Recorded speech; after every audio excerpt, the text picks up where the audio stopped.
Welcome back to the FloTrack podcast. I'm Kevin Sully. He's Lincoln Strike. FloTrack podcast at gmail.com is the email address.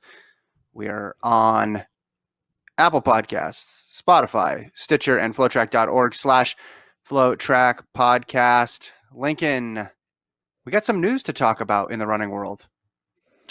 Yeah, it was like a kind of a Thursday morning to afternoon news dump, but plenty to discuss.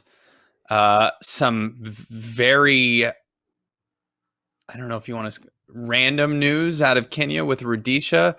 Don't know, don't know what exactly to say more on that other than, I mean, we'll talk about it, but then it's just a bizarre injury report for the greatest 800 meter runner of all time. But I guess this Boston news is the one that's the most concerning for the future of running in 2020. Yeah, let's start there. The Boston Marathon is officially off for 2020. The mayor made the announcement yesterday. It'll be the first time they do not run the Boston Marathon in 124 years.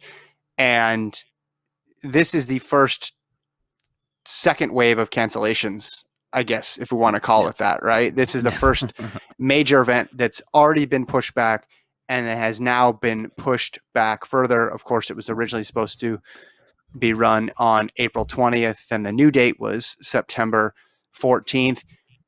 I don't remember thinking at the time one way or the other, oh, that's going to go off for sure on September 14th, or it's not going to go. But we definitely were looking forward to a fall where there could have been a bunch of road races in combination with some other championships, and it was setting up to be a good fall, but perhaps we were a bit naive. Yeah, I remember thinking at the time, September 14th, I was like, that feels like that's something that's on the fence. That's a toss-up type of a thing. But we didn't know back in March, like, where this was going to go. But I think this first domino falling is, unfortunately, a pretty good indication that this is what's going to happen for Chicago. This is what's going to happen for New York. And, they're very well could be, at least in the United States, could not be any cross country. I mean, it's just the numbers don't support having these events. And I know cross country is different than assembling thousands upon thousands of people. And the mayor yesterday in his press conference mentioned they've had 6,000 deaths in Massachusetts alone, and of course it was highly publicized. We just crossed as a country the 100,000 death barrier. This is clearly a very deadly disease and virus, and it just would be irresponsible to have these events. And I think other cities and events will follow suit, be it today, tomorrow, or a month from now. Mm-hmm. Well, New York's not supposed to go until April or November 1st, excuse me. So there is a 6-week difference there.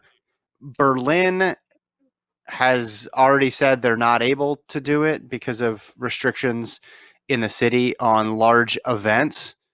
But they haven't said what they're going to do because it's initially scheduled for September 27th. Are they just going to do an elite race? Are they going to try to move it back? We don't know that, and they have not announced that yet. The organizers, according to David Monte's story, said they're still working on that. They're still hashing out the details. With Boston, the way that marathon is run, the importance of that marathon, you can't really just do an elite race, and you can't do a race in Boston without spectators. It's not the Boston Marathon then. And I think those two things definitely weighed heavily on the decision. Would it be possible to have a 20-person race from Hopkinton to Boston and make it safe by September? Probably. I mean, reasonably safe. But do they want to go through all of that work, all of that trouble just to do that when the identity of the Boston Marathon is the thousands of people running and all those spectators that line the streets? Yeah, I mean, the Boston Marathon's I know it's normally on Patriots Day, but it's a holiday in the greater Boston area, and so it's spectators were always going to be an integral part of it. And even if you discourage them from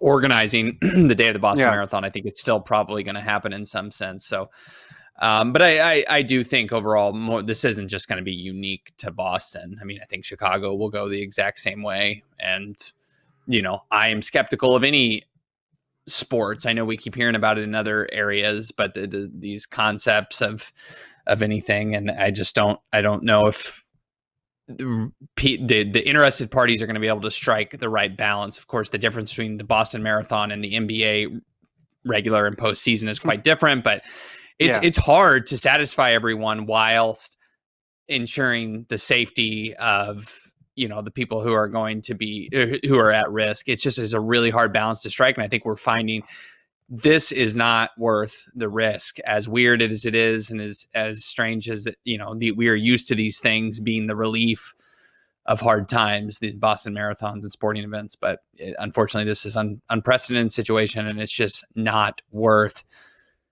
the damage that it could do. Mm-hmm.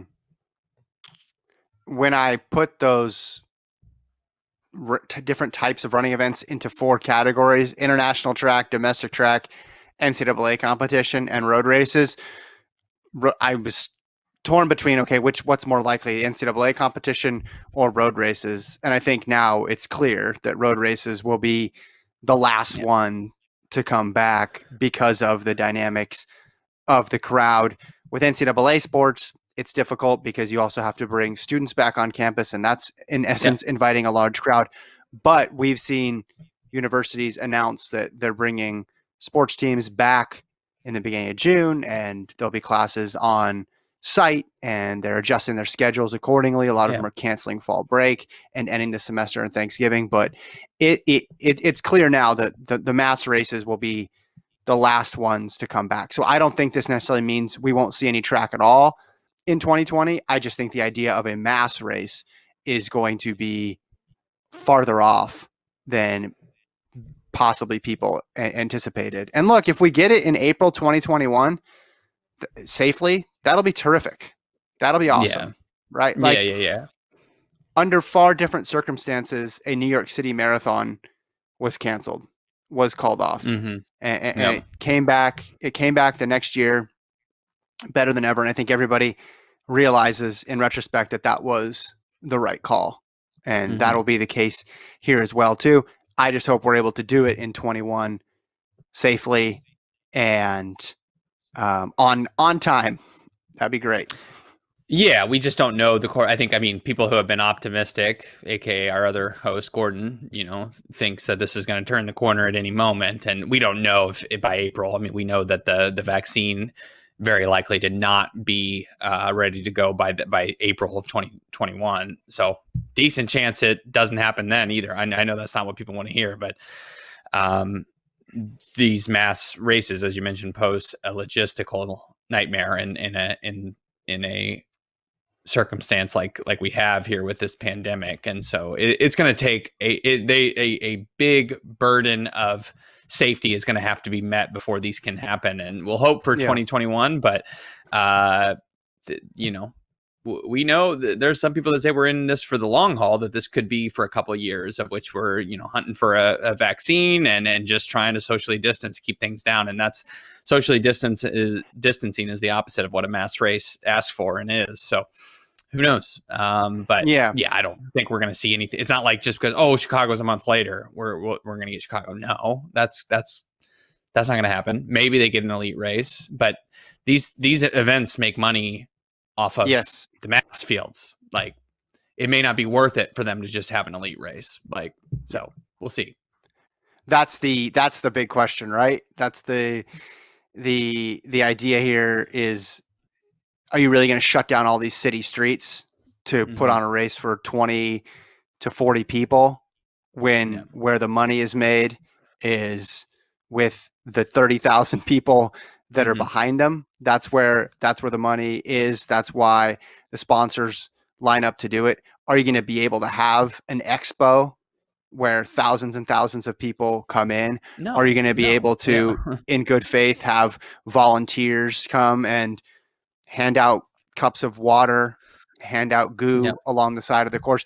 There's so many people involved in staging a major marathon that it is going to be one of the last things that comes back, I think, in the running world. And it's as fans of elite running who really want to see Bekele versus Kipchoge in London, and we see it like other sports, and we see the NBA, and they're maybe going to put themselves in this bubble in Orlando and be able to play, or Major League Baseball, they're going to find a site to play and they're going to put everybody in there. And we want to do the same thing with Kipchoge and Bekele or whatever marathon stars we want to watch run.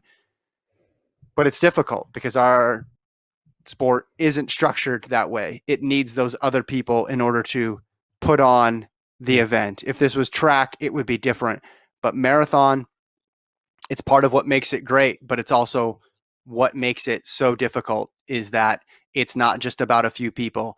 It's about thousands and thousands of people. Yeah, no, exactly. No, 100% in agreement. And it's just it's the challenges that are unique to our sport. And it just is not going to be one that's easy to overcome right now. Mm-hmm. And I don't know. I mean, again, you and I aren't epidemiologists, but we have read a lot of Medium posts, which make us, I think, somewhat qualified to comment. But I don't, with regards to the vaccine, I know there's a path forward where life goes on and moves forward and you're able to do things without the vaccine, right? If they're able to control the spread enough and if public health officials have enough, because otherwise you could be looking years and years and years in the future, or it's possible that they can't develop it. That's happened before. I've read enough very smart people writing articles about that. Is that a bird in the background in your compound there, Taylor? Okay. We have a big tree, very popular with the local winged creatures. That's a great way to transition to another bit of bad news in the running world. Brown University is cutting men's indoor, outdoor track and field as well as cross country. It was part of the move by the university to cut 11 sports beginning with the school year this fall. So earlier this week, we saw Appalachian State cut men's indoors. We've talked previously about Central Michigan and Akron, but none of those have cut all three programs. This is the first one that we've seen that's cut all three in the past year. Yeah, and the reasoning for this one wasn't, at least what they said in their statement, the school that is, was not related to the pandemic, but instead trying to make their school more competitive in other events. They highlighted that, Brown has been basically the worst Ivy League school athletically for the last decade, and they want to invest their money elsewhere. Of course, it's easy to be critical of that, but I don't know. It's a bummer. I mean, I don't know what else to say on this. Of course, it's disappointing when programs get cut, and you feel for the teams that are the athletes who are on the team right now. And I know, some people cited that in 2012 they had an NCAA champion in 2010 in the javelin, and then in 2012 that athlete made the Olympic team, and he was an assistant coach at Brown. So you think of those athletes that have been through the program and had success, and you say, are you taking that away and taking that chance? You possibly eliminating a future Olympian by this cut. That's the worst case scenario. And you just see, cross country, you don't want to, I don't know. I don't really know what else to say other than it's a disappointment.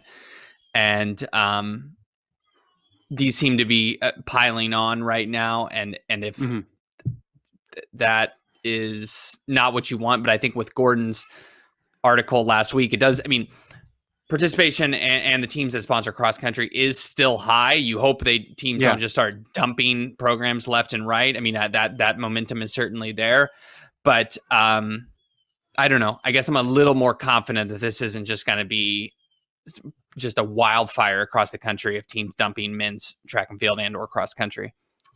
You're more confident or less confident? I mean, I'm not more confident in the wake of this, but I just don't think this is going to be a huge nationwide trend. And Mhm. again, I don't want to see programs losing cross country or track and field. I get that. But it's also like, in some senses, for lack of a better term, you're asking me to care about these small level programs, of which, I mean, I'm sorry, this isn't Oregon, this isn't Stanford. You hope it doesn't happen to any of those. And you don't want to see track and field eliminated at any level. But like, I'm not overly concerned. If I'm being 100% honest, I'm overly concerned. I do feel for the athletes who are directly impacted, but I'm not. I don't think this is the end of cross country and track and field at the NCAA level. Mhm. It is interesting, as you mentioned, that they didn't cite COVID-19. They're talking more Yeah, about budgeting. I didn't know this stat that they sponsored the third most varsity teams in the country. They had a yeah. huge number of sports. So I guess the idea here is you Less is cut more. sports. Yeah, and you could put more money Yeah, into the other sports. But I don't know yeah, what form that takes. Is it facilities? Is it coaching salaries, assistant coach salaries? yeah. I'm not sure in that regard. Yeah, it's like, but you think of the Ivy League, no scholarships there. You just think of them having track, though. I don't know what it is. It's just like one of those Mm, sports that I feel like, and again, I'm biased because I cover track and field for a living. I feel like it's a sport that's been around forever. yeah, They talked about transitioning to the club level. You can do that with cross because there's already a club governing body. I don't know how much club triple jump is available or club pole vault. So that's very difficult to do as well. yeah. Moving them to There, the it's club side actually of things. all. It's all ultimate garden clashes is what Yeah. the club track and field is. Yeah. It's inter- It's also, I mean, all these, a lot of these schools too have huge endowments, and you'd like to think that they could, Sure. someone Well, could of course, this is fluff. I mean, they also were trying to open up the sponsor. checkbook. Yeah, but I mean, they also, while dropping 11 sports, they added co-ed sailing and women's sailing. I mean, those Mhm. boats don't come cheap. They're a lot more Yeah. expensive than track spikes. So Right. you gotta drop a lot of things if you're going to start adding literally probably the most expensive sport on planet Earth Yeah. into your NCAA sponsored sport. So Well, isn't this about yeah, cut? A lot of it, I've been surprised. A lot of the numbers have come out in wake of these cuts. These sports are cheap. Cross country, especially so. yeah, It is yeah, not. It's not expensive in the grand scheme of intercollegiate athletics. It costs a lot less money than I would even project. It seems to be about cutting other sports, and then you also have to cut track to keep some sort of balance, whether that's a gender balance or like we saw before, or like we're seeing when you cut indoor or when you cut cross country. hmm Oh, okay, well, those athletes have two other opportunities to compete, so that's fine. But yeah, this is wiping away an entire program entirely. There's no remnants of it. It's not just dropping indoor track. It's not just dropping cross country. I mean, did you know that Brown last year, Northeast region, was 10th? 10th in the Northeast region. It's pretty good for the Is, men. oh, is that good? I mean, I wouldn't say that's good. Well, they didn't, they were, I think they were second to last at Ivy League. I don't know, like when it says this, they put out this release, Brown earned 2.8% of Ivy League titles, the Yeah. lowest among member schools. Well, yeah, but I mean, I feel like if you're getting 10th in a region, um, Yeah. in cross, that means you're investing time and energy. You don't Sure. accidentally get 10th in an NCAA Division No, yeah. 1 region is what I'm saying. Yeah. This is a legitimate program. You talked before about Olympians going Yeah. through there. I mean, Yep. that's a real accomplishment. So to me, that's why it's particularly disappointing. Yeah. If no one is putting time, money, or energy in a program and it's just there in name only, that's one thing. But this is a program that, okay, you're saying across all sports in their league they haven't performed well, but hmm it's not for lack of trying. Yeah. It's No, and not for lack of it trying. is. I don't know about Central Michigan, but and I'm sure they have had an Olympian in the last decade. I just can't think of somebody off the top of my head. But you look at all four of the schools that have cut programs so far. I can name 3 Olympians, from these small time mid major programs just right off the top of my head that these schools have had. So yes, to your point, it does. It really is. It hurts in that regard of developing talent. I think the problem though, track and field and cross country always has is it's a niche fandom. I mean, there's not somebody that's not directly involved with the Brown program, be it through being an alumni or being a parent or a friend Mm-hmm. of an athlete that is a fan. There's no, you're not tailgating outside of, unless you're a former runner or something, you're not tailgating outside of HEPS. It just has a fan problem. And that's why Yeah. it's going to hurt in this niche community to us. And we're going to say, look, develop future Olympians, and this kills the sport. And I feel that way too, but track just doesn't have a loud enough voice. And, I mean, I know people are critical, but thank goodness there's Title IX to protect the women's sport, or else I think we would be seeing this on the same side. I've seen people be critical and call this a Title IX issue. I think that's totally misguided anger or misplaced anger, because if not for Title IX, we'd be seeing this happen on the women's side. So let's be thankful for what we have. Track and field is always going to be a sport that's vulnerable. And we're going to see more of these, of course. I just don't think this is going to be a massively widespread thing. Well, but let's talk about the track depends does have a problem with the fact that it is not a fan-friendly sport. Well, it depends on football, right? This fall. Yeah. If that goes off as scheduled, because we've heard all the coaches say this, that's one thing. If football is called off or fall sports are called off, the money begins to dry up immensely. But and then can't we you could put this then, like on furlough? I mean, can't we just okay, if there's no money this year, can everything be on pause? I mean, you feel for the athletes, and eventually you're just going to start cutting major programs. You're going to say, well, there's no Oregon football, so there's no Oregon track and field. Well, Oregon, I think, would be an extreme example, but you're talking about furlough to unemployment. Look at what's happening just in general in the country. That's the path to unemployment. First, people are not coming to work, and then layoffs come after. Yeah, I think what we're learning is that they're bringing in money, these big programs. They're also spending a lot of money, and even 1 year of not bringing in that money is going to make universities face hard decisions. One thing that's clear to me, and just the way that they're citing this, is they care about competitiveness, it seems to be. And I don't know if that's because they think the blowback will be greater if the program is good, but when deciding which sports to cut, it's not just, you lose a lot of money, because most of these sports aren't making money. No, it's what's your level of success in that specific program. And for them, well, Brown's saying as a institution they only earned 2.8% of Ivy League titles. I don't know how many of those were won by the programs that are sticking around versus the ones that are being cut. But if you're a perennial, it would surprise me. It would surprise me if, and I'm just picking a small, lower profile school that excels in cross country, Furman, right? It would surprise me if Furman did cuts and one thing they cut was to their track or cross country, because they have an identity. They have an identity now there. And that inoculates them, perhaps, I don't know, but I'm just speculating. There's a lot more blowback that would come. And to your point about fans and alumni, they're more involved because the program has been successful. So the voice becomes louder, even though it may never be as loud as some of these other sports. It becomes louder because the team has been winning. Yeah.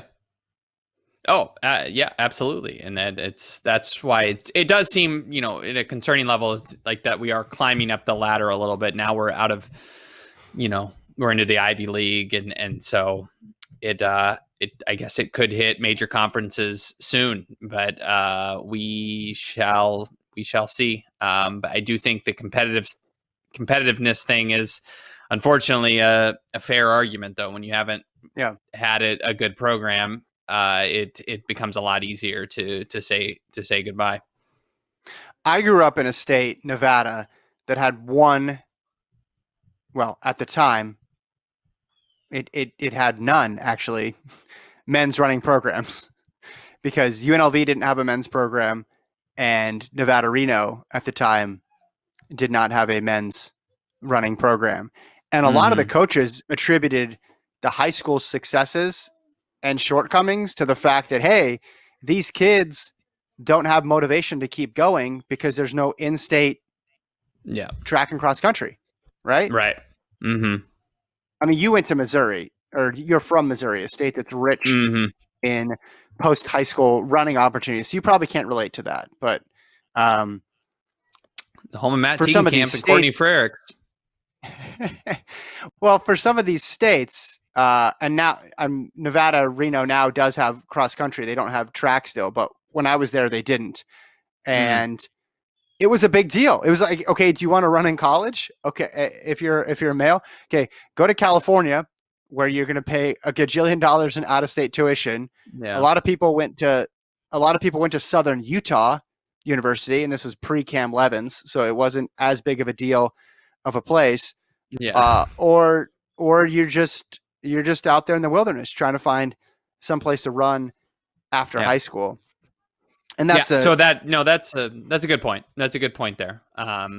I didn't think of it from necessarily that angle. Because high school seems like a jillion years ago, but that's a fair point for some of these schools. If you're not going to have men's programs, it greatly reduces the chance that somebody who'd maybe a late bloomer could develop and become a star at a small school. So yeah, it's a good point. yeah.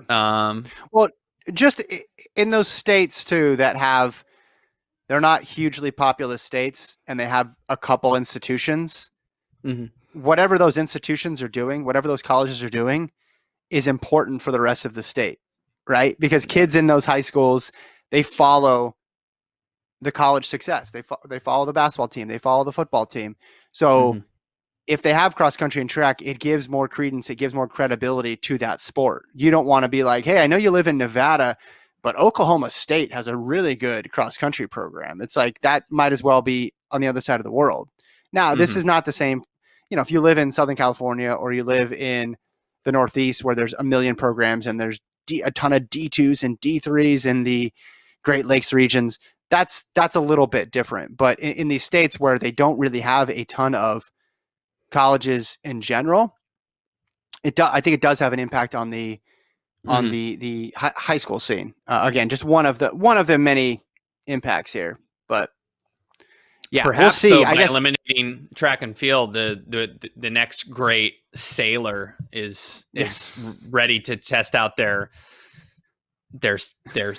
what would you sail even say, their sailing skills, their boat, the rig, maybe boat cocktail making, I don't know, their aft, yachting, yeah, their just stern recognition. stern. I That's I got to be honest, didn't know what co-ed sailing was before the story came out. I mean, I know what it is because I know what those two words mean, but I didn't know it was an actual sport. co-ed sailing. Yeah, I thought that was just a frat activity, but that's Yeah, cool. that was a great dad joke by you right there. Yeah, thanks. Let's talk Rudisha. Oh Let's talk man. David Rudisha. In a story by David Monty, he says the two-time Olympic 800-meter champion underwent surgery in his left ankle after he fractured it while walking on uneven ground in rural Kenya. It was a supination external rotation. His agent said that Rudisha will be out of training for 12 to 16 weeks. Yeah. Um.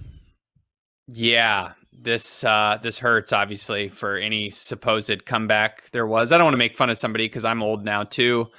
I could break an ankle, hurt myself. The other week, my back just like seized up, and I had to do short breaths for a few minutes. So these injuries aren't just limited to us out of shape people. David Rudisha, well, he may be out of shape right now, but he's had a tough couple years. He got the car accident. I forget Mhm. what else series of unfortunate events have befallen the 800-meter world record holder. But this seems to be another one. Of course, I don't know if there's track and field conspiracy people. I don't know if they want to figure out if he was just walking around and that's how he broke his ankle, or if he was actually playing video games with his feet and developed a rare condition. I'm just kidding. This sets him back once again on his path to conquer Donovan Brazier. I wish him speedy recovery, though. Who was the baseball player who said he got injured one way, but he was actually on a motorcycle, but he didn't want to say that because it violated his contract? Yeah. Is that Jeff Kent? That it could be. I'm unfamiliar with Jeff Kent's work as a con artist there, but he was a notorious jerk in MLB circles. So it sounds like something he would do. Okay. Yeah. David Rudisha, not that way, but I thought it popped up. Breaking your ankle when you're walking seems tough. I would say this moves his potential comeback odds from highly unlikely to 0.1 to 0.02. Well, look, and I say this with all due deference and respect for he's the greatest 800-meter runner on the men's side of all time. There's no question. No question. Yeah. It will be an accomplishment, and it should be celebrated if he makes the Olympic team for Kenya next year. Of course. That will be an accomplishment. And it's not going to happen. I mean, even before this, it was not going to happen. He's had a career. I mean, the man was. When did he win his first world title? Was it 09 or 11? 11. Okay. I mean, it's just for 800-meter things, he's been around, and he won in 11, he won in 12, he won in 15, he won in 16. I mean, been a career, and he ran a boatload of fast times in between. Like, he just has had his bad luck since then, but I hope he comes back. But he's had a full career. It's not like I don't think we need to wonder like what could have been. I mean, 2016, it seemed like he had no business winning, and he pulled that one out of the hat, and he ran really fast, and not that he didn't deserve the title, but if he never took a step after 2012, he would have had a great career. I mean, and it would have been short-lived career, but I mean, after running 140.9, it was all gravy after that. You hope he can come back, because I mean, technically, you look at him, he's like only 31, and you think, there's still some laps to be run here, but we know for 800-meter runners, that's typically pretty old. I just wish him a speedy recovery. And if he can even get on a track again, I mean, obviously that would be awesome, just to see him back out there, even if he can, he can't ultimately break 147 again. It would be cool to see him out, see him, and him be able to have his career end on his own terms. I mean, that's kind of what we want, and we haven't yet been able to see. But I have hasn't raced in 3 years. Yeah, I have concerns about his ability to run at a high level, healthful, whatever the word is, if he's walking around and breaking his ankle. Now, I don't think he has osteoporosis. It could have just been a complete freak accident, but I have concerns of his ability to stay healthy if this sort of thing is happening to him right now. Okay, so you're asking a more specific question. It's almost like you think it's a valid question to raise. Are we ever going to see him run again in a major race? Yeah, I don't think we're going to see him in the Diamond League ever again. I don't think no. Wow. I mean, maybe he'll run in Kenya. I just don't think. I mean, he's going to be out for this period of time. A certain thing starts to get in your head at that point. I got to think he's struggling to have motivation after this. It's going to be very, very difficult. That's a bummer, though. That's a bummer. Yeah, it's huge. It's a gigantic bummer, but I also think we don't need to, we always do this thing where it's like, if you don't win a gold medal, in your last race at 36, it's like, we're like, he left something on the table, or, it's like, he had a full career. Like when he raced, he was unstoppable. He was unbeatable. Mm-hmm. The guy ran 140. I mean, it's just like, and regularly ran 141. It's just, I get it. I get you. This isn't a situation of what could have been. He had a full career, and we thought maybe he was going to get to a fairy tale ending, and I just don't think that's going to happen. Yeah. Because Donovan I'm not Brazier is asking for a still gold. freaking 23 years old. It's just like, I'm not asking for yeah, a gold, just maybe a bronze, just like a walk-off bronze. a walk-off I bronze. Yeah. wanted to, I wanted more warning that it was going to be over because I couldn't even tell you what his last race was in 2017. I don't even know He didn't run it. He what didn't run in London, did he? He didn't run in I London, don't think right? so. I don't think so. No, yeah, Yeah. So yeah, his last real major race was 16 when he wins the gold. He also won yep, gold in 15. He yep. was hurt in 13, but he Hmm. won in 11 and he won in 12. So you have 4 global gold medals. Not You bad. have the world record. Your name is all over the top 10 all-time list. If this Yep. is it for him, you're absolutely right. It's not a bad career. This is not a Oh my sad God. story. This is an incredible story. But I would still like to see him out there once or twice more. And I don't expect him to be 140 Rudisha or even 141, but I want to see the stride one more time. Hmm. And I want to What was it? know The beautiful stride or what was it? beautiful running posture. Beautiful running posture. Yeah, I mean, missed it. he's a beautiful runner to watch. Yeah. Not everybody, someone may one day run faster than him. In fact, it's almost guaranteed that someone will run faster than he will one day, but there's no guarantee they're going Hmm. to look like that. Right. Hmm. There was some that was that elegance to it. The same way with Kipchoge, right? There could be a guy who Yeah. runs faster than Kipchoge one way, but the aesthetic quality of it was breathtaking. And Yeah, I I think appreciated Rudisha watching him when he did it. even more than Kipchoge, and possibly because Rudisha's going so much faster, of course, because his Yeah. race is 1/52 as long. Um, but that high arm carriage was always fascinating to me. It just looked like he was like about to destroy someone, like he was Mm-hmm. chasing someone, and just the calmness with which he ran 140 pace. It is just, yeah, it's probably the most beautiful form in history. I mean, so you want to see that again. You want to see someone so at the top of their game. But the guy, as he showed in Beijing and in Rio, he didn't have to even be at the top of his game to still Yeah. dominate. And in 2015, you know, that was the weirdest race I've ever seen, and it was, Mm-hmm. even more of a sign uh, of his ability to win in any fashion. That was like a 145 race, and he won in a Yeah. tactical. Is like, yeah, I'm like 50% Rudisha right now. I'm still going to win a world title. And that was almost as, and not as impressive, obviously, as London. And in Rio, he came back and ran 142, so it's not like he was out of shape. But Rudisha has run the gamut from being just an unstoppable force to also like not winning at full strength. So the guy just knew how to Yeah. win, and so that's the one thing for me that I like hold out hope is like he still kind of has, I don't mean to throw in golf here, but has like a Tiger Woods like psychological edge, and people, it's like when he shows up, even if he's not full strength, they're like, that's David Rudisha. That's somebody who I know Brazier said like, even if he shows up, I mean, we know he's not the 140 David Rudisha, which first off, put some respect on the man, Donovan. But second off, He's I think 100% right. He's if 100% he would right. yeah, if he was to line up though, there's a certain, even if he's not fully, now if he's running 150, okay, that's a different thing. But if he's to make a final, people are going to know that's David Rudisha who's there, and Yeah. there may be some little bit of mind games. That being said, he's got a huge path that was made even longer by the fact that he just broke his ankle back to competitive racing. Yeah. Yeah. I think I don't want to be greedy, so I'm not asking to see him in an Olympic final.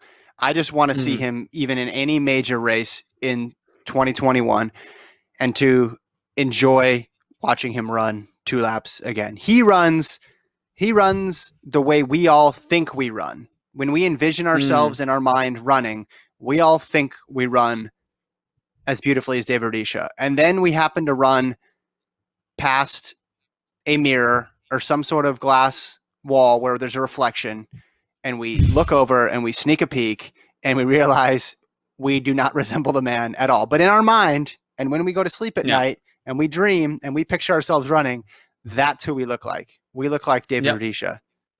Something like that. I've long since come to terms that I do not look like David Rudisha when I run, but I can at least try to pretend like I can carry my arms really high Yeah. and do the Your beautiful. It's just incredible. the form. Everybody's form is 90% worse than they think it is when they picture them, and then when they watch themselves, it's like listening to yourself talk for the first time. Oh, I don't actually talk like that. The first time you actually Yeah, see video of yourself running, you're like, was I hurt that day? Did I have some sort of weird yeah, hitch yeah, in yeah, my stride? yeah, No, yeah, that's yeah, just yeah. Exactly. you literally look that bad. I want to talk about your and Gordon's show before we go, if I could.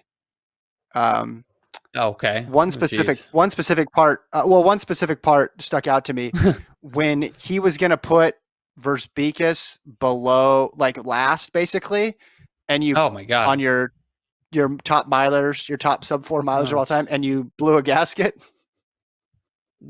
am I the only one that remembers how good Lucas Verzbikas was in high school? He was No, I don't remember. he was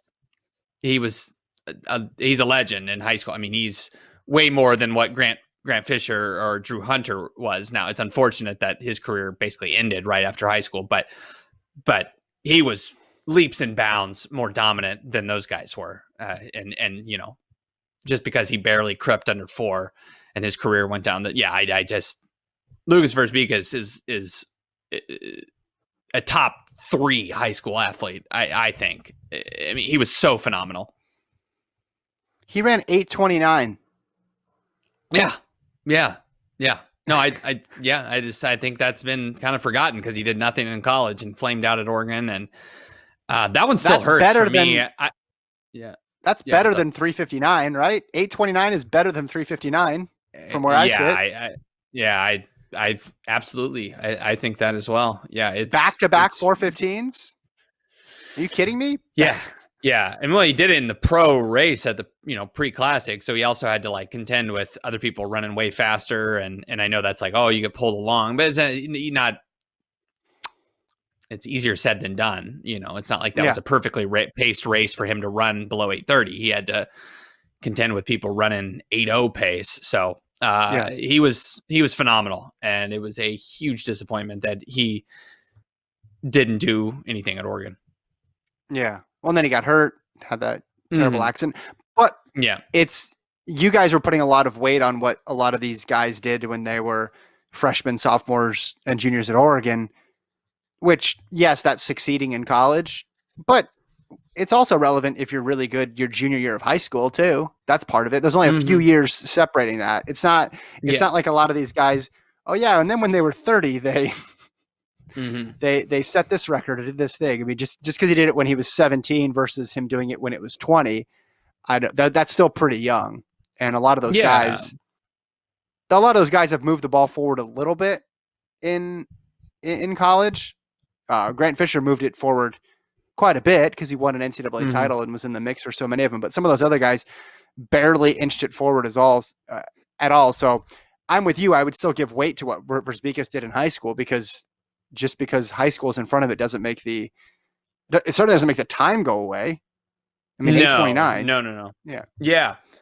And when he broke 4, he was the first to do it since Webb in high school. Yeah. So he was kind of a trendsetter when it wasn't everybody kind of going after this. It was, Mm. and he did it in an all high school race. I know we just saw that with Dashbach, but that just didn't happen at his time and whenever it was 2011 or so. And I may be a little biased because he's around my age, but and he's from Illinois. So he's just an Illinois Where you're not legend. from. No, I'm not, but it's a neighboring state, and we give all this reverence to Craig Virgin, to Chris Derrick, Evan Jager. Let's make sure we remember that even though he did nothing after high school, Lucas Verzbikas is right in that orbit, if not better than maybe not better than Virgin, but his track times were, and he was better in high school than Evan Jager and Chris Derrick were. Mm-hmm. So between Missouri and Illinois, those two states have Jager. I'm just looking steeple here. They have Jager, Mm-hmm. Frericks, and Quigley. Yes. Yep. I'm trying to think if we loosely claim Carissa Swizer. I know that's not the steeple. We loosely because she went to the University of Missouri. Who else? Gosh, I mean, we have Well, Matt Tegenkamp. Tegenkamp. Yeah. Tegenkamp. I mean, Illinois has a ton of athletes. I can't think of any off the top of my head. That's not a great model there. But yeah, had some studs for the relatively, Missouri's not a huge state, and Illinois obviously has the Chicago area, but had Yeah. a disproportionate amount of studs for the size of those states. Yeah. It's because you guys had collegiate distance running. That's why. So Could be, could that's have something to do with that. yeah. Although Josh Thompson is from Nevada, which I just found out recently. Oh, really? So Wow. he's from a town. I need to talk to Josh Thompson because he is about this because he's from a town in Nevada that has only 3,000 people, but the town used to host the state cross country championships. So Oh, wow. within running circles, it's well known. But Jason and I were talking about this on House of Run this week. You when you drive through Missouri, right, and you're driving between two major cities, don't you? And in the Midwest, you normally see other cities on the way every 15, 20 minutes or so, right? Yeah. Right. It's not like that in Nevada. You go out Okay. an hour or 2 hours, and then you just stumble upon a random ghost town in the middle of the desert. So it's hard to picture people living in these towns, and it's hard to envision what they do for work. I it's too far out to commute usually, so it doesn't. They have a completely different lifestyle there, and the whole ex-urban dynamic is totally different and not just Nevada. I'm sure it's some of these other big Western states than it is in Missouri. Because the first time I went to the Midwest, because most of our travel is in the Midwest, and it still blows me away to this day, just how many little tiny cities. You never feel like you're out in the middle of nowhere, even if you are out in the middle of nowhere. No, people like to live in small towns. I don't know. Does everyone in Nevada just gravitate towards Vegas or in Reno? Vegas to Reno. Yeah, Vegas to Reno. I mean, there's 3 million people in the whole state, and I'm guessing that, like, I mean, probably 2 million of them or 2.5 million of them are in those two metro areas. And it's a vast geographic state. You and I, when we were in Birmingham, Alabama, for the NCAA Indoor Championships a couple of years ago, we wanted to go see where the popular podcast S-Town was based out of in Bibb County. Yes. And we were both, and in the podcast, they make it seem like it is far flung, way out in the middle of nowhere. How long did it take us to drive there? It was like 45 minutes at most. Yeah, it was not. And there were other towns. Yeah. Right. Yep. It's, yeah. I mean, Nevada, it is the desert. It lives up to its name, right? I mean, yeah. Well, even I guess California is a bit different, but just the amount of geographic space. So that's why I need to figure out. I need to get Josh Thompson's whole family tree. I need to know why they were from Moapa Valley, California, Moapa Valley, Nevada, and it also makes sense that he played basketball too, because it's one of those schools where the athlete probably does all the sports because it's so small. I love those. I love those guys. But it's also where I ran my 3,200 meter PR in high school, so I have great respect for the town. Yeah. And I know you were joking, but a lot of these athletes that ran this high school mile this past week, they were converting their times from 2,000 feet. Didn't you say your PR was run at like 2,500 feet, so you can convert it down half a second? Well, let me see, because that was Las Vegas. Las Vegas is at 2,100 feet, which we never used to put altitude conversions on. So let's look at altitude of Overton. Overton is the actual name of the city. Oh, nope. See, it's only 1,200 feet. So maybe that's why I ran a PR. Maybe I did the old down to sea level, train high, race low, and I went down to Overton and the 1,200 square feet. Yeah. It's there's not much out there. Maybe I would look at it with different eyes. Now that I've grown up and seen more of the world, maybe it would make a little bit of sense. But when you're 16, 17, 18 and you've only ever lived in cities, you're just like, you go out there and, what is this? What's going on out here? Where do they go to prom? What do they do? What do they do for cactus? fun? I don't know. I don't know anything about the desert areas. You're not inspiring me to take a trip out to Nevada. I've been before to, of course, Vegas, but it doesn't.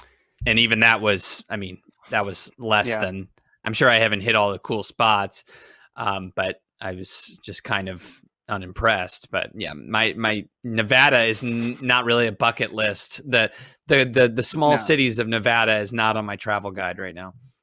Well, there are a lot of ghost, like legitimate ghost towns that Mm-hmm. are inhabited by basically nobody, but used to be populated. There is It's that. where So it's where they're sending all the men's cross country teams that is get that it? cut. Yeah. They're just sending them to the Yeah. desert and ghost towns of Nevada.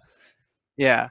But there's some natural beauty out there as well too. Of course, of course. It's Valley just of I'm a little Fire. But scared of no water and heat. That freaks yeah, me out a bit. put other states higher up on your list. But Yeah, that's as did I. That's what I did too. All yeah. right.